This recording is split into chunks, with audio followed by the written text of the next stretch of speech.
आ जाओ अंदर। लेजा हमेशा की तरह सर्द था। जैकब दरवाजा धकेलता अंदर दाखिल हुआ और चलता हुआ जी के सामने हाथ बांधकर अजदाना अंदाज में खड़ा हो गया। बोलो क्या हुआ, कुछ पता लगा कि कौन लोग थे वो? अजदाना लहजे में वो जैकब से मुखातिब था। बस इतना मालूम हो सका है कि वो 5 आदमी थे। चेहरे सब ने छुपाए हुए थे, किसी की शक्ल नजर नहीं आ रही थी और तो इन सब ने किसी भी आदमी को नहीं छोड़ा जो हमें इनके बारे में बता सके। सबको मार दिया और 2 को साथ ले गए। मुझे तो वो आम लोग नहीं लगते। हमारे इतने आदमी को ढेर कर दिया और असला भी ले गए। और जैकब अभी बोल रहा था कि जी के धाड़ने से खामोश होने पर मजबूर हुआ। क्या मैंने तुम्हें यहाँ इनकी शान में कसीदे पढ़ने के लिए बुलाया है? जितना कहा करूँ वो किया करो। जाओ और वो कैमरे की फुटेज मुझे ला कर दो। जी फनकारते हुए बोला। ओके बॉस, और मुझे आपको बताना था कि दुबई के शेख हबीब और इनकी बेटी आपसे मिलना चाहते हैं किसी खास मकसद के लिए। अब की बार वो मुद्दे पर आया। शेख से बोलो अकेले आए, बेटी को साथ लाने की जरूरत नहीं। कदर नफरत से इसने जवाब दिया। जी बॉस, लेकिन वो लड़की काफी सीधी है। जैकब को इसकी औरतों से इस परहेज की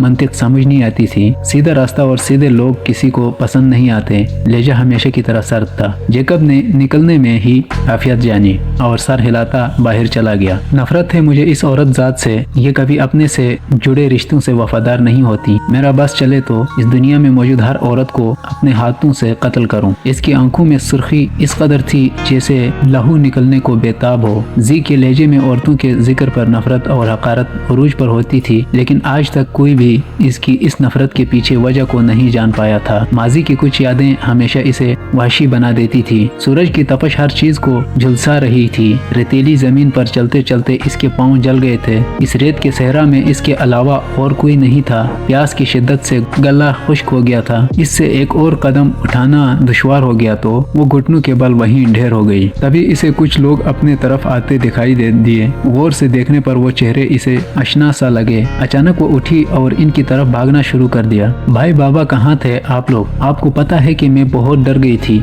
मुझे लगा कि मैं मर जाऊंगी।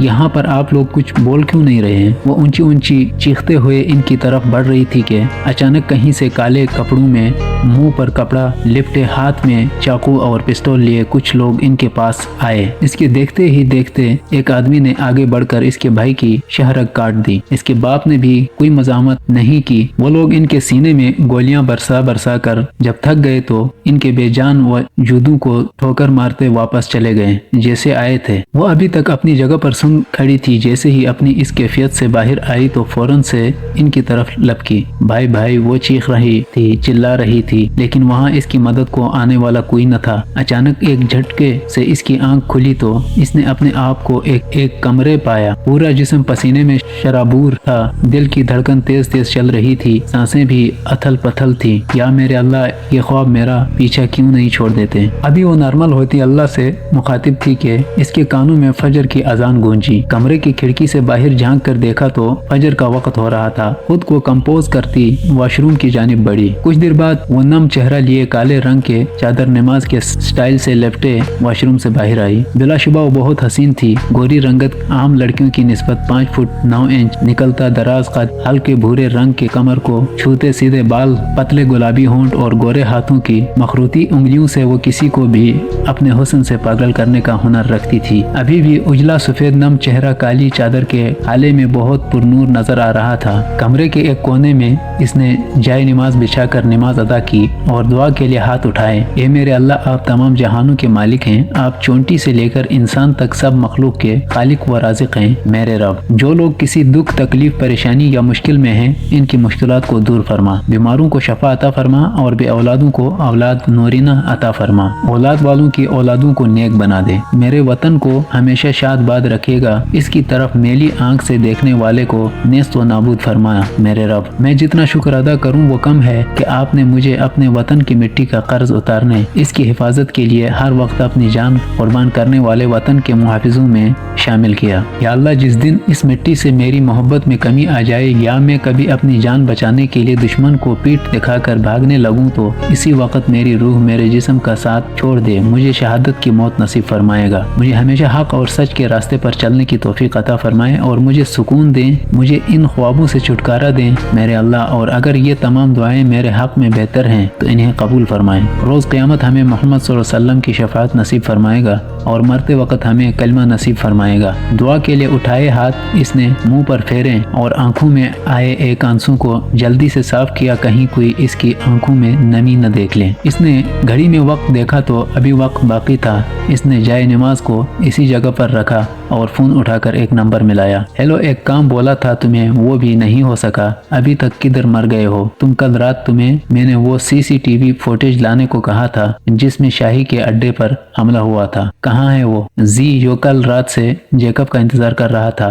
कि वो इसे वो सीसीटीवी फुटेज ला कर दे जिसमें इन आदमियों ने शाही के अड्डे पर हमला किया था और असला भी ले उड़े थे। सारी रात इंतजार करने के बाद सुबह तेज में आकर इसने जेकब को कॉल मिलाई थी जो इसने एक ही बार में उठा ली। बस वो हमारी ड्रग्स की डील फाइनल करने किया गया था। कोबरा को जल्दी थी क्योंकि इसने इन्हें कॉलेजेस और यूनिवर्सिटीज में सप्लाई करना था, इसीलिए मैं आपका काम नहीं कर सका। मैं अभी वो फुटेज लेकर आपके पास आता हूँ। जेकब ने बहुत अदब से इसे जवाब दिया ताकि इसके अताब से बच सके। 10 मिनट दे रहा हूँ, जल्दी से पहुँचो, नहीं तो तुम्हें जहन्नुम के अलावा कहीं और पहुँचने के काबिल नहीं छोड़ूंगा। कहते साथ ही इसने कॉल काट दी। कैप्टन की कॉल आती देखकर असद ने फौरन से पेशतर कॉल उठाई। अस्सलाम वालेकुम सर। कॉल उठाते ही इसने सलामती भेजी। वालेकुम सलाम। कैप्टन हनाल ने भी जवाब में सलामती भेजी। कैप्टन, इतनी सुबह? मेरा मतलब है सब खैरियत है। असद से बात नहीं बन पा रही थी कि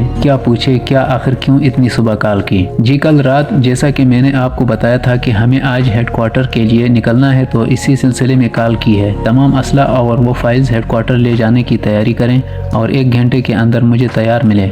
हमें निकलना है। 1 घंटे के अंदर कॉल करने की वजह बताने के साथ साथ वो नया ऑर्डर करना नहीं भूली, जो कि बकौल फखर के वो एक के साथ दूसरा फ्री करती थी, जबकि लहजा हमेशा की तरह संजीदा था। ओके सर, मैं 1 घंटे में आपको रिपोर्ट करता हूँ। इसने जवाब में बस यही कहा। ओके फी अमानिल्लाह। इसने बात का अख्ताम किया। असद ने भी अल्लाह हाफिज कहकर कॉल काट दी और हेडक्वार्टर जाने की तैयारी में मसरूफ हो गया। कमरे में तारीकी छाई हुई थी। बाहर दिन है या रात पता लगाना बहुत मुश्किल था। इसे इस जगह पर आए पूरा 1 दिन गुजर गया था और सारा वक्त वो भूखा प्यासा था।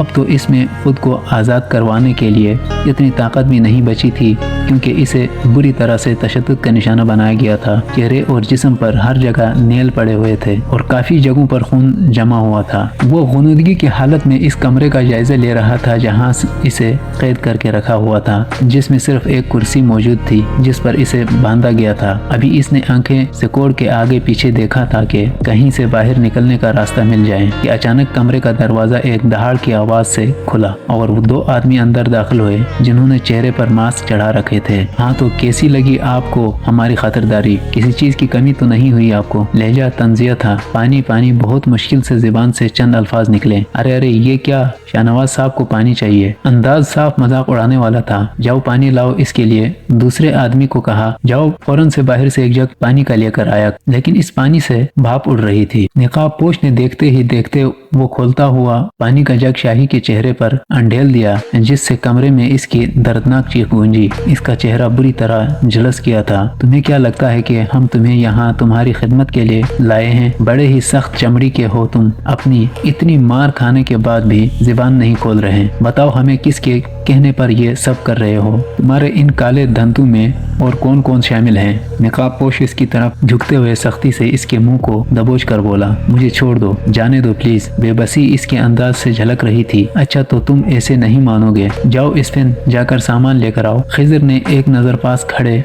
स्पेन को कहा जो हुक्म की तकमील करता कमरे से बाहर गया और मतलूबा सामान लेकर वापस कमरे में दाखिल हुआ। खिजर ने इसके हाथ से पलाश लिया और एक एक करके इसके दाएं पांव के नाखून उखाड़ने शुरू कर दिए। कमरे की दीवारें शाहनवाज की दर्दनाक चीखों से दहल रही थी। Cobra cobra. अचानक ही शाहनवाज चीखने लगा। बोलो जल्दी से। खिजर इससे दूर हटते हुए कहा, मैं बताता हूँ, मैं इसे नहीं जानता। आज तक न तो किसी को बास का असल नाम मालूम है और न ही इनका चेहरा आज तक किसी ने देखा है। बस सब इसे जी के नाम से जानते हैं। कोबरा जी का ही आदमी है जो कि इसके कहने पर यूनिवर्सिटियों और कॉलेजों में ड्रग्स सप्लाई करता है और बहुत से स्टूडेंट्स इस हालत की वजह से मारे जा चुके हैं। कोबरा ही वो आदमी है जो तुम लोगों को जी के खास आदमी जैकब तक पहुंचा सकता है। अगर तुम लोग जैकब तक पहुंच गए तो समझो जी की जान तुम्हारे कब्जे में है। मेरी कोबरा से असलहे के सिलसिले में काफी बार मुलाकात हो चुकी है। यूनिवर्सिटीज में अगर कभी कुछ ग्रुपों में तसादुम हो जाए और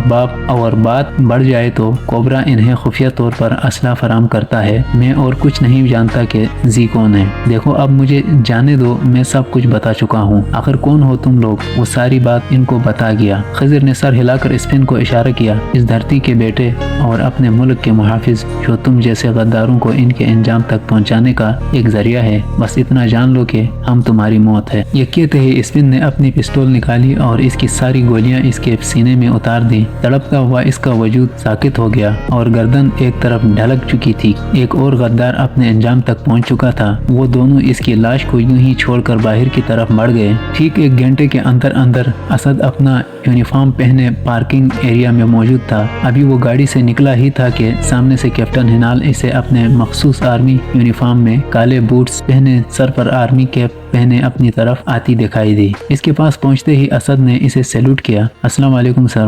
और वालेकुम सलाम। कैप्टन ने भी इसे इसी अंदाज में इसके सैल्यूट और सलाम का जवाब दिया। असद ने सर खम किया और आगे बढ़कर गाड़ी का फ्रंट डोर इसके लिए खोल दिया। हिनाल ने वक्त ज़ाया किए बगैर अपनी सीट संभाली और दरवाज़ा बंद किया। असद को कैप्टन हिनाल से मिलने के बाद लड़कियों की एक नई किस्म के बारे में मालूम हुआ था। हर वक्त एक जैसा संजीदा बेतासुर चेहरा, लेकिन इसकी इस संजीदगी की वजह इनमें से कोई भी नहीं जानता था। असद पीछे से होता हुआ गाड़ी के ड्राइविंग सीट पर बैठा और गाड़ी स्टार्ट करके स्टीयरिंग संभाला। अब वो दोनों हेडक्वार्टर की तरफ अपने सफर पर रवाना हुए। यूनिवर्सिटी में इस वक्त मामूल की गहमा गहमी थी। कुछ स्टूडेंट्स के कैफे में गप्पे हाँकने में मसरूफ थे तो कुछ ग्रुप्स की शक्ल में जगह जगह ढेर थे। वो नीली पैंट पर सफेद शर्ट पहने, नीले रंग का कोट पहनने, साथ हम रंग टाई लगाए, बालों को सलीके से सेट किए, एक हाथ में फोल्डर पकड़े, दूसरे हाथ से कोट का बटन बंद करता, एक नजर सब पर डालता, अपनी क्लास की तरफ बढ़ा। इसे क्लास में जाता देखकर कुछ स्टूडेंट्स इसके पीछे लपके। वो शाहाना चाल चलता, तेज तेज कदम उठाता क्लासरूम में एंटर हुआ। सब स्टूडेंट्स ने इसे सलाम किया और जो इसके आने से पहले तमाशे करने में मसरूफ थे वो हड़बड़ा कर अपनी जगहों पर बैठे। इसने एक नजर क्लास की तरफ डाली जो कि अब वाकई एक क्लास का मंजर पेश कर रही थी और इनके सलाम का जवाब देता रोस्ट्रम की तरफ बढ़ा। जी तो गुड मॉर्निंग क्लास, उम्मीद है कि सब बिल्कुल ठीक होंगे। लहजा बिल्कुल प्रोफेशनल था। कुछ देर पहले तक तो ठीक ही थे, आगे का पता नहीं। क्लास में से किसी ने सरगोशी की जो इस तक बआसानी पहुंच गई, जिस पर इसने बमुश्किल जब्त किया। क्लास में स्टूडेंट्स की दबी दबी हंसी गूंजने लगी। Silence please. चले तो फिर क्लास शुरू करते हैं। जैसा कि मैं कल आप सबको बता चुका था तो आज मैं आपका सरप्राइज टेस्ट लूंगा। अब की बार इसने क्लास पर बम फोड़ा जिस पर सभी की शक्लें देखने वाली थी। लेकिन सर, एक स्टूडेंट हिम्मत करके खड़ा हुआ लेकिन इसने इसे बीच में ही टोक दिया। No excuse. और हाँ, एक बात याद रखें, इस टेस्ट को सीरियसली अटेम्प्ट करिएगा क्योंकि जो स्टूडेंट्स इस टेस्ट को क्लियर नहीं कर पाते सजा के तौर पर फाइनल में से इनके 10 मार्क्स डिडक्ट कर दिए जाएंगे। वो एक के बाद एक बम फोड़ता चला जा रहा था और अब असल में स्टूडेंट्स बेचारों को इसके साथ मजाक बहुत महंगा पड़ गया था। पिछले 1 हफ्ते से वो इनको झटकों पे झटके दे रहा था। अपनी बात मुकम्मल करते साथ ही इसने फोल्डर में से टेस्ट शीट्स निकाले और बारी बारी सब में तकसीम किए। क्लास ने पता नहीं कैसे इस टेस्ट को सॉल्व करते हुए आधा घंटा अपना खून जलाया। क्लास का वक्त खत्म होते ही इसने सब स्टूडेंट से शीट्स वापस कलेक्ट किए और जाते जाते इनसे मुखातिब हुआ। मुझे उम्मीद है कि आगे से आप सब अपने किसी टीचर की बात को मजाक में टालने से पहले कम अज कम 10 बार सोचेंगे। कल की क्लास में आप सब से मुलाकात होगी। अल्लाह हाफिज। चेहरे पर मखसूस चिढ़ाने वाली मुस्कुराहट लिए वो क्लास से बाहर निकल गया और पीछे स्टूडेंट्स दुआओं में मशगूल हो गए कि या अल्लाह इस बार टेस्ट में पास हो जाएंगे, आगे से कभी सर से पंगा नहीं लेंगे। जी इस वक्त अपने मखसूस जिम नुमा कमरे में मौजूद सामने लटके 100 मन के पंचिंग बैग पर मुक्के बरसाकर अपना गुस्सा कम करने की कोशिश कर रहा था। इसके जोरदार मुक्कों की वजह से वो 100 मन का बैग किसी गुब्बारे की तरह से हिल रहा था। जी के हाथों से खून निकलना शुरू हो गया था, लेकिन वो मुसलसल बॉक्सिंग किए जा रहा था। तभी जेकब दरवाजा नॉक करता अंदर दाखिल हुआ। बॉस, ये वो फुटेज है जिसमें अड्डे पर हमला हुआ था। जेकब ने जी के हाथों से रस्ते खून को देखकर थूक निकला। जकवान अब बैग से दूर हुआ और कदम बढ़ाता जेकब के बिल्कुल सामने खड़ा हो गया। तुम जानते हो न कि तुम मेरे बहुत खास आदमी हो जी, जिसने खिलौनों से खेलने की उम्र में हाथ में बंदूक पकड़ ली थी और अब अंडरवर्ल्ड का बेताज बादशाह है, जिसे ढूंढने के लिए मुख्तलिफ इंजीनियर्स ने अपने कुत्ते छोड़ रखे हैं। ऐसे में तुम्हारा एक गलत कदम मेरे लिए मौत का परवाना साबित होगा। इसके कंधे पर हाथ रखे वो इसे कुछ बावर करवा रहा था। सो नाज़रीन, राय हक का दूसरी एपिसोड यहाँ पे इख्तिताम होती है। मिलते हैं नेक्स्ट एपिसोड में, तब तक के लिए इजाजत दीजिएगा। अल्लाह नगेबान।